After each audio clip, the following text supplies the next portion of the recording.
So, why are the Northern Ireland students going for lunch? Because they are waiting for the Belfast.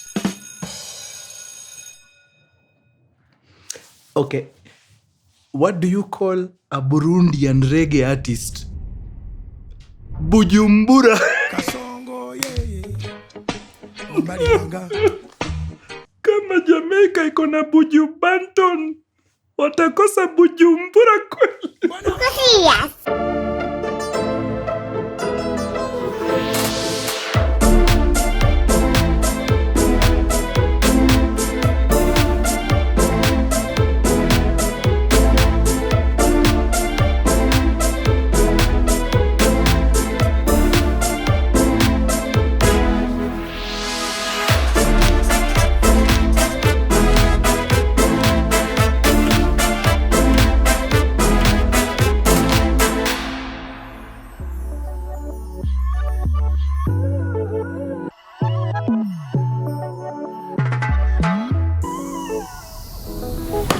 Kurugenzi, my man, Kurugenzi Diastories back again. Na leo tunafunga mikanda tukienda teke teke unyo mpaka kwa the land of Paris Saint-Germain. Hii mnaitanga Paris Saint-Germain ni yenu hiyo. Yeah, today we go all the way to France. Now, kabla hata niingie kwa hii hekaya ya leo, nimekaa chini nikajiuliza, when the systems are super tight, can that be a disadvantage for some of us? Especially sisi wenye tumetoka kwa nchi ambazo systems is your own. Hakuna mtu anatambua. I don't know. Nimekaa nikasikia story yao mchapo mai nikajiuliza, is it possible for one to be stranded in, say, Nairobi? Like unaweza kuwa Nairobi na ushindwe kufika home. Sema unaenda mahali kama Thika. Like inaweza kuchachia kabisa. Yani inakuchachia. Na si ati hauna do, uko na do. Lakini umeshindwa tu namna ya kufika. I found that very strange. Na ndio muweze kuelewa kwa kinagaubaga. A story is told of this gentleman ambaye ametoka mtaa. Ako pale Ufaransa, ni Mkenya anaishi Ufaransa, I think ako pale shule. Na once in a while wakipata nafasi hapa na pale, zile siku ambazo hawahitajiki shule nini, seeing as he's a foreign student, waga anatake opportunity ku traverse the land. Aone hii Ufaransa iko namna gani nini, you know. So this particular week alikuwa na some free time on his hands na akajiambia wacha nitembee maskan flani. So kuna area huko inaitwa Set. Nasikia it's very touristy. So watu waga wanaenda huko sana kuangalia mandhari nini, wanaenda wanasikia fiti na wanarudi makwao. So akaamua, you know what? I'll do that. Let me go to Set. Nione ni nini iko huko. Set ni S-E-T-E. I don't know whether that is how they pronounce it. Wafaransa ni hatari ikifika kwa mambo ya pronunciation. So anaamua, you know what? Kaenda sana. We are going to Set. Okay. From mahali huu jamaa anaishi, safari ya kwenda Set imegawanyika kidogo. Number 1, lazima atoke nyumbani, ashike basi ya karibu 45 kilometers mpaka city inaitwa Montpellier. Okay? Akifika Montpellier, achukue train ya dakika 15 mpaka Set.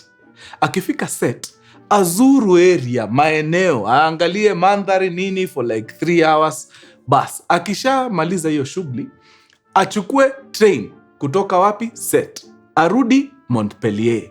Kutoka Montpellier, same, arudi nyumbani na ile basi yake ya 45 minutes. Now, kutoka mahali hii basi inamdondoa, akitoka nyumbani, mahali basi inamshukisha mpaka kwa hii station ya kuchukua train ya kwenda Set, kuna ka distance hapo.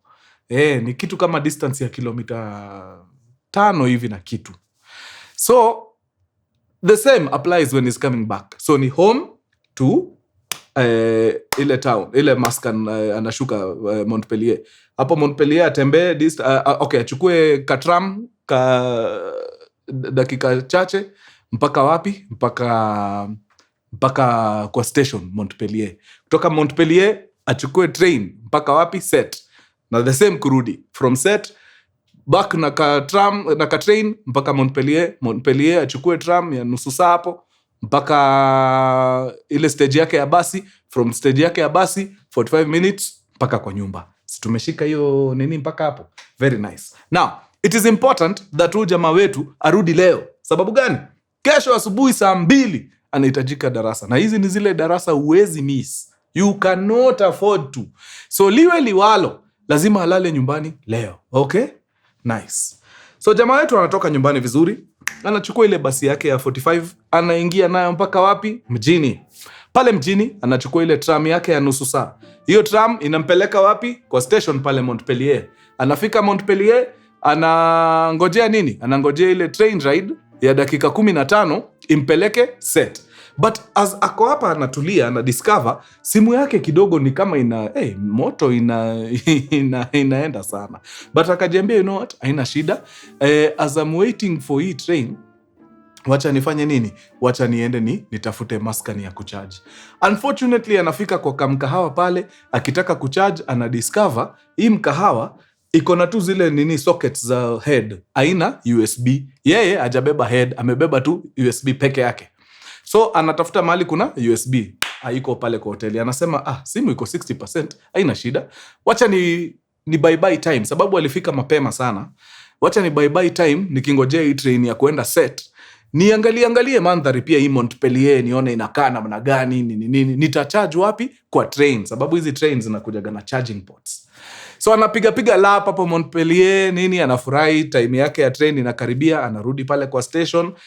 Train inafika, anaingia akijua sasa hii train ride ya 15 minutes nitafanya nini? Nitaiweka ka juice kidogo hii simu yangu. Anaingia kwa train, anapata same story. Hakuna USB, ni zile heads peke yake. But anajiambia, you know what, ni sawa. Si ati niko mbaya sana, tutapambana tu. So train inampeleka, anafika pale set na anashuka na anaanza expedition. Anaanza tour yake safi ya set. The guy anatembea deadly. But hii time jamaa anapiga hii masafa ni wakati ka winter kanaendelea. So kanjeve kanatandika mtu proper. Na wakati kuna baridi unatembeaga nje kidogo after 2 hours unasikia no, hiyo baridi imezidi. Wacha nirudi nitafute mahali warm nikingojea. So anang'ang'ana sana, anapiga lap ya kitu kama 3 hours. Alifika set saa 7, anapiga lap mpaka kitu mida ya saa 10 na kitu pale. Anajiambia okay, 3 hours is enough, kabaridi kananitandika proper. Wacha nitafute mkahawa. In fact, kwa hizi mkahawa za huku hii side ya set, naweza pata mahali kuna charging station, niende niongeze hii nini yangu nare kiasi. Sababu by now, unajua akitembea huko set alikuwa na record ma video, anapiga mapicha nini. Sababu pia anatembea places ajui, anatumia maps sana so inaenda kidrain ile charge. So by the time anamaliza hii lap yake ya 3 hours, akienda kutulia kwa mkahawa, phone iko 7%. Anaingia kwa mkahawa pale, anatafuta charging point, hakuna. Zote ni head, hakuna USB. Mambo inataka kukaa namna gani hapa? Simu sasa iko 7% na unaona akona safari nyingine mrefu sana ya kurudi mpaka mtaa. But anakumbuka, wait, kwa hii bag yangu nakuaga na ka power bank. Anapekua huko ndani, anapata yes, ka power bank kako.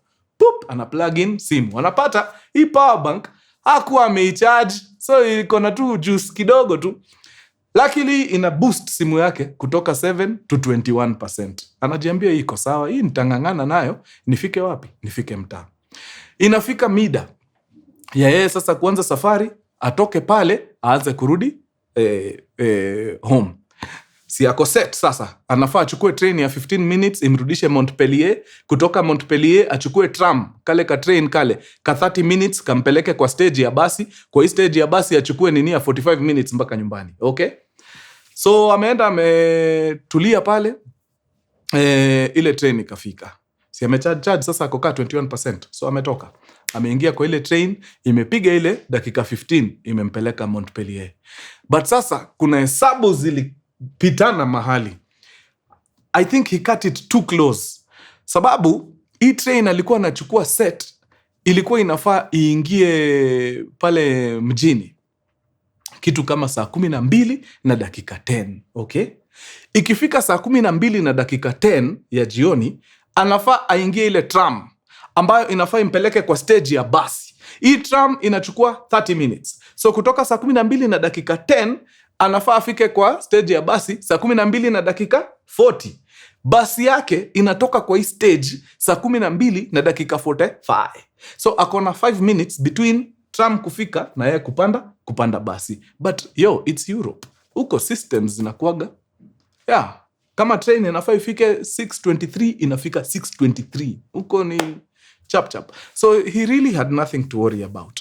So ameenda, amefikishwa na ile train yake. So anangojea hii tram ambayo itamtoa pale saa 12:10 impeleke kwa stage ya basi afike by saa 12:40. Wangwana, wakati stars zina align, waga zina align vizuri. Shetani akiamua kuingia, unafurahia. Of all days, hiyo siku tram ikachelewa na 6 minutes. So badala ya kufika 6:10 ikafika 6:16. Number 2, for some reason hiyo siku kulikuwa na watu kibao. So it used to take longer than usual kwa the traffic stops. Unajua inaendaga ikisimama kwa kila stage, inasimama na watu ni wengi wenye wanaingia na wengine wanatoka. So train ride ambayo ilikuwa inafaa ichukue 30 minutes ifike pale 20 to 7 iliongeza another 10 minutes kwa reli.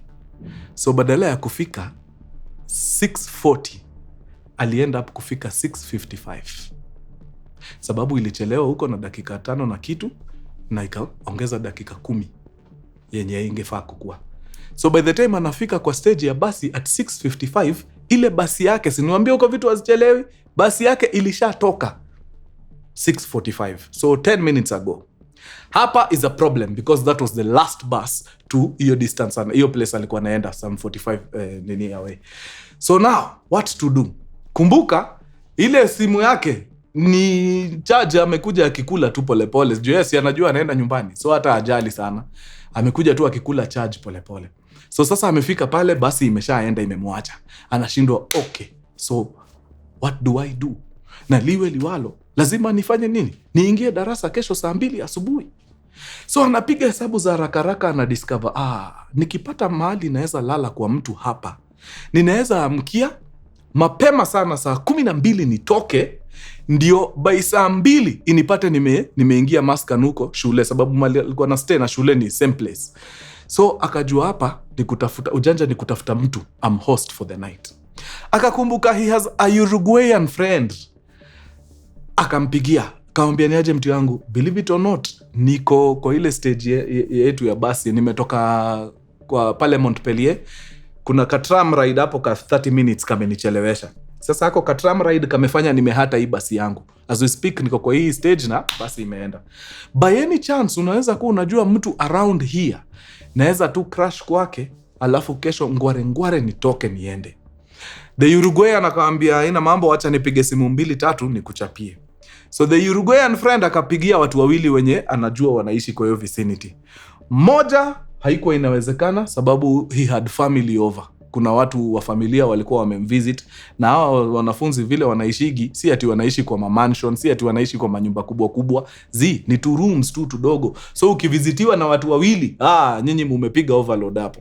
So huyo out of the question. There is another friend ambaye ako kwa nyumba na ako na ka room kafiti ambaye wanaweza toshea. But huyu friend unfortunately inasemekana ako na flu mbaya sana, hajisikii vizuri. So the Uruguayan guy akafeel some type of way kuanza kutuma mtu huko, na already huyu rafiki ni mgonjwa. So akaona hapa, design ni nini? Ni kucall tu huyu mjamaa amwambie, haki nimejaribu but mambo ni kama itaenda vizuri. So he calls the guy. By the time ana call the guy, hii simu sasa iko huko sub 5 inaenda kuzima. Akamwambia sasa mazee, nilikuwa nimepata Maskan fiti sana by hii ungependa. Lakini sasa huyo Morio amevizitiwa na familia. Sasa mazee pale itakuwa tricky sababu unaona kuna wageni pale ndani. Sasa wewe uende ujiongeze hapo kidogo, ingekaa ni kidogo tricky kiasi. Lakini nikapiga hesabu zangu mbio haraka nikadiscover wait, kuna rafiki yangu mwingine. Sasa hii utapenda. Hii this is it. Huyu rafiki yangu akona how deadly. Kwanza wewe ukaingia huko unaweza penda, yani utakaa ufurahi, kesho uende nini vizuri kabisa. Sasa ngori ni ati ako na homa. Na sijui mimi nimekaa nikafikiria nikaona sasa nikianza kukutuma huko, unaona sasa ataanza kushangaa, kwani mimi ni mtu wa aina gani? Unaona sasa yeye ni mgonjwa alafu mimi niko hapo na msumbua nikimletea watu. So this guy ended up saying a lot of things, badala tu ya kusema hizi hao mbili hazitaweza, tafuta namna. In the process ya yeye kuongea kwa hii simu, titip, ikazima. So now the guy amebaki yako hapa kwa hii stage ya basi, hana simu. Na kila kitu yake ya cooperate nayo ni wapi? Kwa simu. If he needs to pay for anything, ni simu. Huko cash, not so much.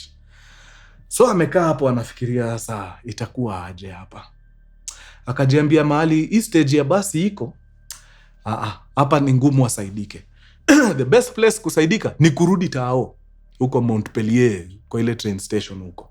But for yeye kurudi huko, mnakumbuka haka ka train ka 30 minutes na waambia kana connect stage ya basi na stage ya train. Lazima apande yako ka tram. But sasa ana need kukalipa. Na si unaona kulipa una need simu. Na ana simu. Usually wase huaga wanaingia kinjaro chini ya maji alafu unakula pause hapo, una cross fingers conductor asijaribu kukuona. Jua kikuona na agundue hujalipa kitu, safari ya 2 euros unaendaga kufainiwa 120 euros. Unaona? So akajiambia, you know what? Sawa, it's worth the risk, wacha nijaribu. So akangangana, akaenda akarudi hapo kwa train station, akangoja katram vile kalifika, akajitosa ndani, hajakanja, ame-maintain tu. So ametulia, ka train kanaenda tu. Kumbukeni train ni nusu saa. I think inakuwaga ka kilomita 8 if I'm not wrong. So inaendaga ikisimama kila station, so that's why it's taking that long. Anaenda tu. Anazea anaangalia, wanaona guy ni kilomita 2 zimeenda, akia Mungu. Conductor ndio huyo anapiga maraundi zake huko, anakaa kijaribu kuangalia nani ana ticket hapa, So ametulia mazee. Conductor ndio anakuja, kidogo conductor amesimamishwa hapo, akadiscover jamaa fulani hapo, wakaanza kuongea. So hii kuongea conductor, ungetel from vile wanaongea ni kama kuna something is amiss hapa, but jamaa ako pale tu amecross tu, anasema yake Mungu, yani tu maintain tu hapo, wacha apambane tu na huo jamaa, kile wanaongea wacha waongee until tu mazee nifike kwa stage yangu. Conductor akaongea na huyo jamaa, anatoka hapo anarudi huko mbele kidogo, anarudi tena kwa huyo jamaa kidogo. Jamaa amekaza tu. Then immediately tu jamaa amemalizana na huyu mtu, sasa ameanza kupiga raundi tena, akikuja train ikasimama kwa station. Na kuambia aliruka nje ni kama yani acrobat.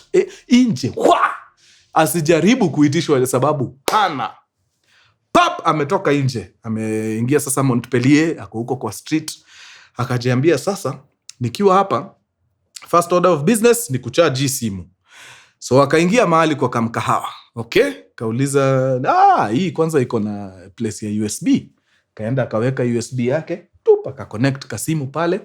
Then akajifanya anaenda kupanga line ya kununua vitu pale kwa counter. Ndio asionekane ni kama ana idle hapa sana. So anapanga line dakika 2, anaenda pale kwa simu, anakaa hapo kama dakika 5. Akiona mjamaa ameanza kukaa ni kama anamulika, anasimama, anaenda anajifanya anapanga line tena. Jamaa akiachana na yeye anarudi kwa simu. Why is he doing this? Sababu ni illegal kukaa ni kama una idle kwa mkahawa ya mtu. Huko watambui. Kama wewe umekuja hapa na ununui kitu, umekaa tu, toka, enda please. But yeye hawezi toka sababu ana need simu yake ikiwa sawa. So akiwa anacheza hii cat and mouse hapa na mjamaa, one of the waiters, simu ikawaka. Mara hiyo ikalia. Akaangalia akapata ni ule mjamaa wake wa Uruguay. Akashika. Akamwambia ni aje buda? Pole mazee, simu ilikata. Simu ilikata. Good news.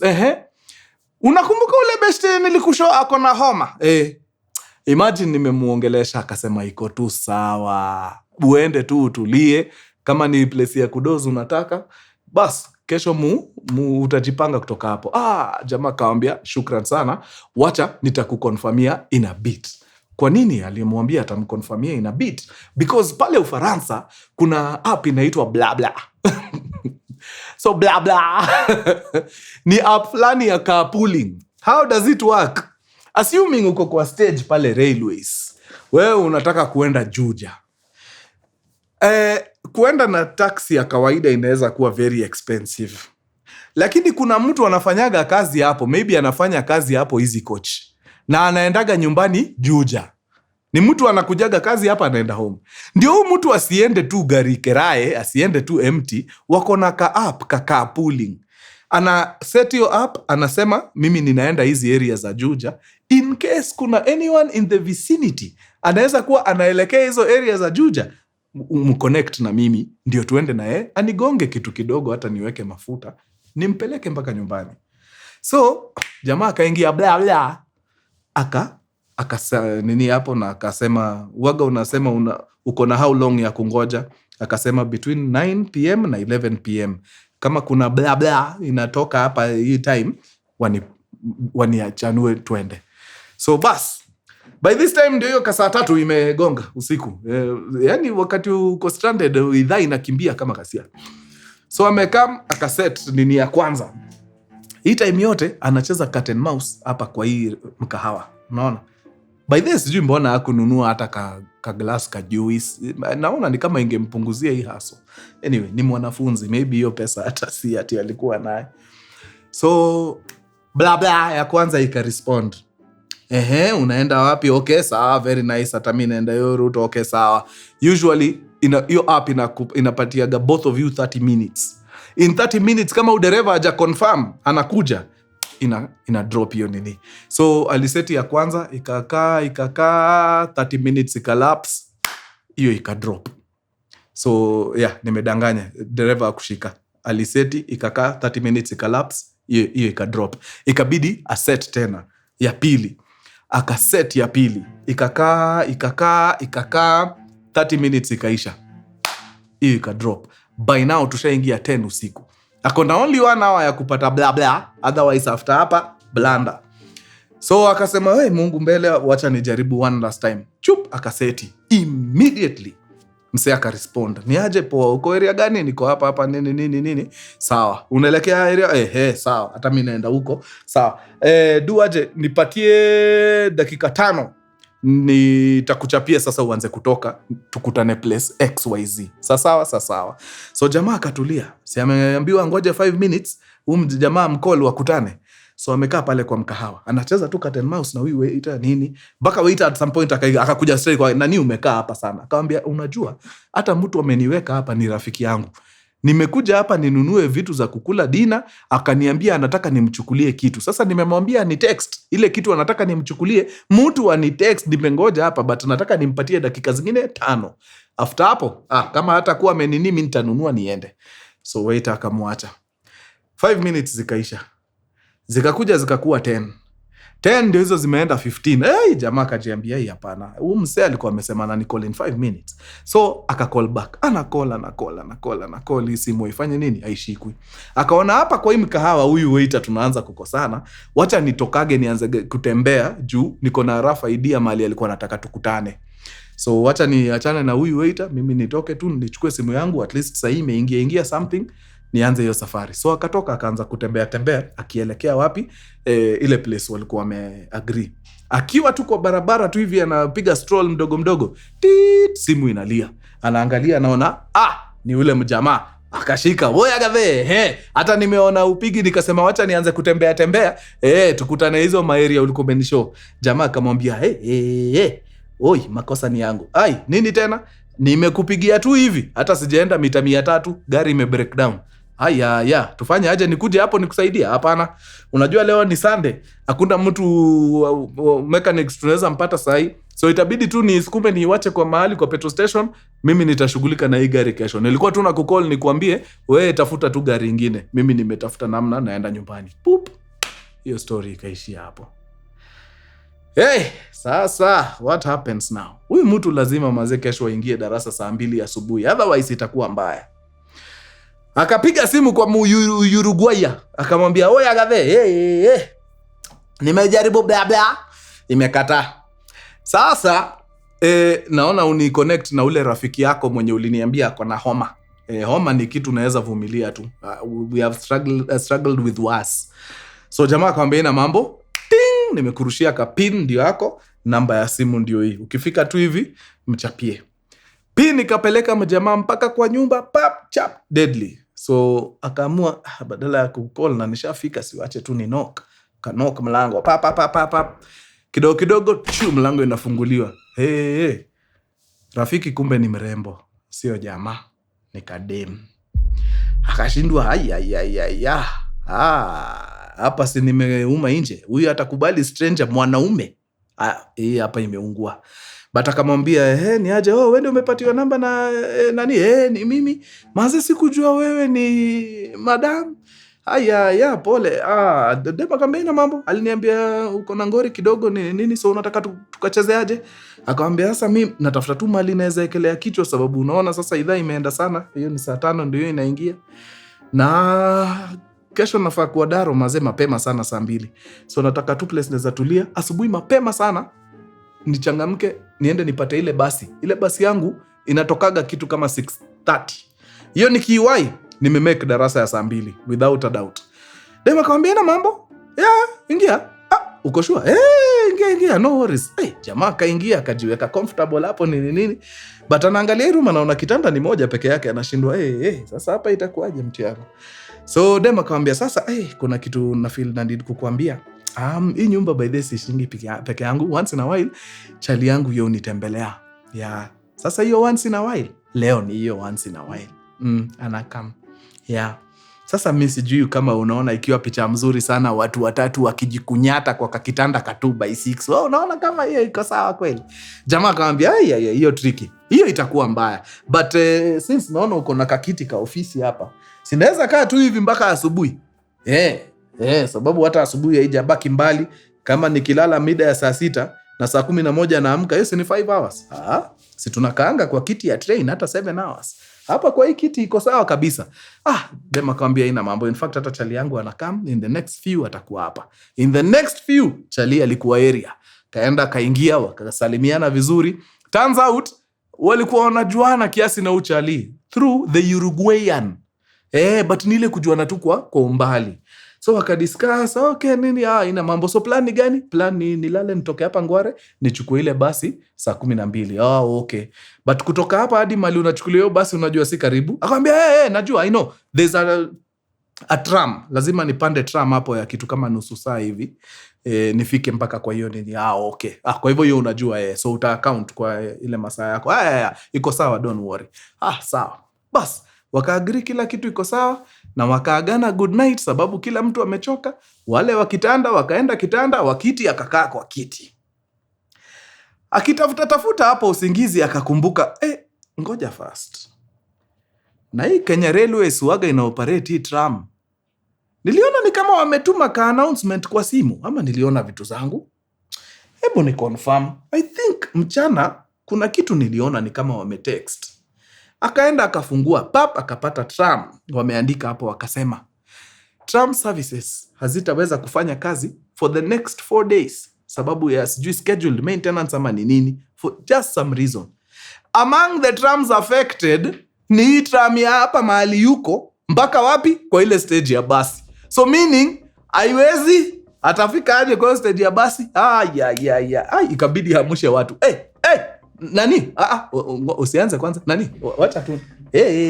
Ngori. Sasa, unajua watu wa tram walituma message wakasema tram kesho ifanyi. Na among the watu wamekuwa affected ni sisi wenye tuko huku. Itakuwaje sasa gadhe? Sasa ikabidi boyfriend pale kwanza atulie kidogo, aweke thinking cap on, afikirie, okay, huyu tutamsaidia aje sasa. Akakumbuka, wait. Kuna mjamaa anafanyaga kazi kwa restaurant mahali na ni rafiki ya huyu boyfriend sana. Na huyu mjamaa mahali anaishi ni walking distance to your bus station. So akaambia since tram bado zina operate saa hii, chukua tram, enda mpaka mkahawa XYZ mahali huyu jamaa anafanya kazi. Ako hapo anafungaga saa 6. Toka na yeye akupeleke kwake, lala huko, asubuhi amka, tembea mpaka hapo kwa nini juu ni walking distance. hiyo ina make sense. Boyfriend akakoli huyo best akamwambia ni aje mtu yangu uko job bado? Niko job. Kuna mori wako hapa mazee na need help unaweza mpatia tu place ya kulala leo, kesho ngware sana anatoka sababu wako na class saa 2. So atatoka mapema sana akilala hapa kwangu, hiyo distance ya kutoka hapa hadi kwa hiyo basi yake itamchachia. The friend akadai na mambo, mwambia come, niko hapa kwa mkahawa nafunga kitu kama midnight. Chap, na jamaa akaambiwa it's okay, unaweza changamka. Jamani kutoka mbio akawashukuru sana, asante sana, mubarikiwe. Akapiga mguu mpaka kwa hiyo restaurant mahali iko. By the time anafika kwa hiyo restaurant, ile saa 6 imeshapita. Ule mjamaa alichoka, akafunga, akaenda. Lakini sababu ni muungwana, aliacha amemwekea hapo details ya mahali ataenda. So aliacha somewhere hapo kwa restaurant. So vile huyu jamaa alifika kwa restaurant, akapatiwa hiyo na akaanza safari ya kwenda wapi? Kwenda mpaka mahali huyu jamaa anaishi. So akachukua katram mpaka mahali jamaa anaishi, akaenda akafika pale, akaenda akapata jamaa ameingia, amechoka dedi. Watu wa restaurant wana hemanga mbaya. So ameenda amelala, lakini mlango ameacha hajafunga. Hata alikuwa amemwambia utapata sijafunga, wewe ingia tu jiwekele, kesho udondoke. So jamaa akaenda akaingia, akapata kamaska na ametengenezewa hapo, kuna mpaka kaduve nini ajifunike. Unaona ni time ya winter, so akaenda mazee akajiwekelea vizuri na akadozi. Asubuhi ngware sana akaamka, sababu hakutaka hiyo mchezo. Akaamua wacha nitembee nifike wapi? Kwa ile stage. Basi inafaa itoke saa ngapi? 6:30. Sawa, najua kuna bit of time hapo, but niende tu nikistroll pole pole. Nikifika mapema kidogo haitakuwa mbaya sana. Sawa, jamaa akatoka. Akaanza kustroll pale pole pole, but ametoka mapema kiasi, so akona a bit of time. By the time jamaa anafika kwa ile stage, it's 10 minutes to 6:30. Meaning it's 6:20. But guess what? Anafika kwa hiyo stage, anapata dereva anapiga ile hang hang, anaweka gia ndio apige hang, anatoka. Ni kupiga mayowe aje dereva asimame.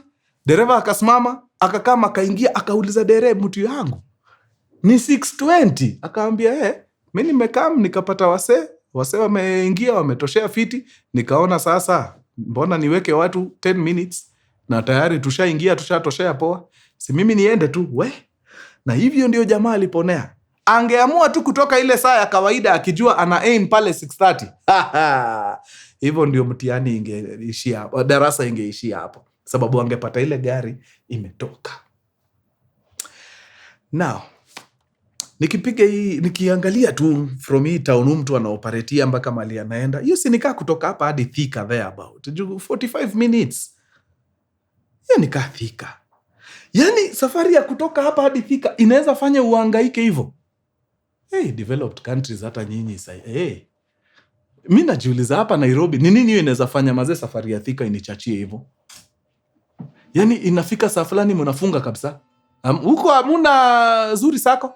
Watu hawalali, wanaoperate usiku mzima. Hamna hiyo? Okay. Na huku tunaambiwa tufanye kazi tukue 24-hour economy. Na wazungu huko wanafunga saa 4 usiku. Na hao ndio wako na pesa yote. Anyway, mtu wetu alibahatika at least akaweza kumake in time for class. Lakini that hustle, if you ask me, that was too much. Umekuwa tu ukizunguka kutoka saa 5 usiku, saa 5 mchana jana. Umezunguka ukamaliza raundi saa 10, unazunguka, unaenda kwa matrain, unakuja huku, unaenda huko, unahata, unarudi huku, unaenda kwa wenyewe, like umelala kwa nyumba 2 za stranger. Guys, okay. Tena nifungia hapo. Imekuwa true sana. Mtu wa diaspora mnakapitia. Tuonane wiki ijayo. Adios muchachos. Peace.